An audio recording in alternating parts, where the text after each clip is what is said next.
గుంటూరు జిల్లా TDP polit bureau సభ్యులు Nakka Anand Babu press meet నిర్వహించి మాట్లాడుతూ మాచర్లలో పిన్నెల్లి సోదరులు పక్క రాష్ట్రం నుంచి గుండాలను పిలిపించారని, ఇప్పటికే మాచర్లలో వైసీపీ గుండాలు దాడులకు సిద్ధంగా ఉన్నారని, పోలీసులకు సమాచారం ఇచ్చినా పట్టించుకోవడం లేదని, ఇవాళ కారంపొడి దాడులపై పల్నాడు ఎస్పీకి ముందుగానే సమాచారం ఇచ్చినా స్పందించలేదని, దీంతో 3 గంటల పాటు కారంపొడిలో వైసీపీ మూకలు విధ్వంసం సృష్టించారని, కారంపొడి తర్వాత దుర్గి మండలంలో దాడులు చేశారని, కమ్మ సామాజిక వర్గం ఉండే గ్రామాల్లో దాడులు చేస్తున్నారని, జగన్ రెడ్డి ఇలాంటి అరాచకవాదుల్ని ప్రోత్సహిస్తున్నారని, ఎన్నికల సంఘం ఆధీనంలో ఏపీ పోలీసులు ఎందుకు పనిచేయడం లేదని, పోలీసులు ఇంకా వైసీపీ మత్తులను ఉన్నారని అన్నారు.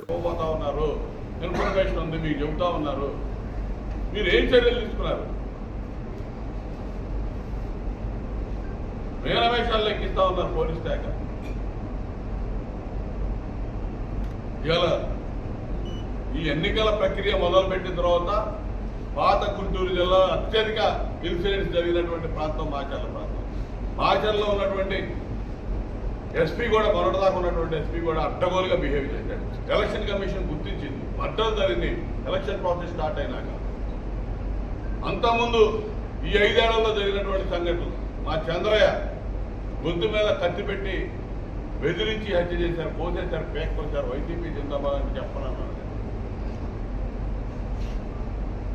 ఇక తెలుగుదేశం పార్టీ కోసం నువ్వు ఎంత ఏమి చేసినా భయపడకుండా, బెదరకుండా, ప్రాణాలు అర్పించడానికి కూడా ఆ నియోజకవర్గంలో సిద్ధమై ఉన్నటువంటి కాన్సెప్ట్ పూర్తిగా సర్వనాశనం చేశారు. ప్రజాస్వామ్యం పూర్తిగా మట్టగలిసిపోయింది. ఇలా అరాచక రాజ్యం వెళ్తా ఉంది మాచర్లో. ఇప్పుడు అధికారులు ఏం చేస్తా ఉన్నారు? ఇంకా ఎలక్షన్ కమిషన్ అండర్లోనే ఉంది రాష్ట్రం. గుర్తుపెట్టుకోండి, ఇక్కడ పోలీసు ఎవడ సిఐఓ, డిఎస్పీఓ, ఎస్పీఓ కాదు. రాష్ట్రంలో పరిపాలన అనేది జగన్మోహన్ రెడ్డి ముఖ్యమంత్రి కాదు, ఆపద్ధర్మ ముఖ్యమంత్రి మాత్రమే. మీరు ఇంకా వాళ్ళకి క్రూడిగం చేస్తున్నారు. ఎలక్షన్ కమిషన్ అంటే కంట్రోల్లో ఉంది, అడ్మినిస్ట్రేషన్ అంతా.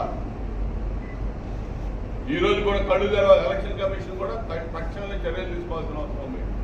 అక్కడ ఉన్నటువంటి డిఎస్పీ కూడా అడ్డగోలుగా బిహేవ్ చేస్తా ఉంది, ఏమీ పట్టించుకోవట్లా. వీళ్ళందరూ ప్రోత్సహిస్తున్నట్టున్నారు. ఇంకా కొంతమంది ఆ మైకంలో ఉన్నారు, మత్తులో ఉన్నారు, ఇంకా బయటికి రావట్లేదు, రాలేకపోతున్నారు.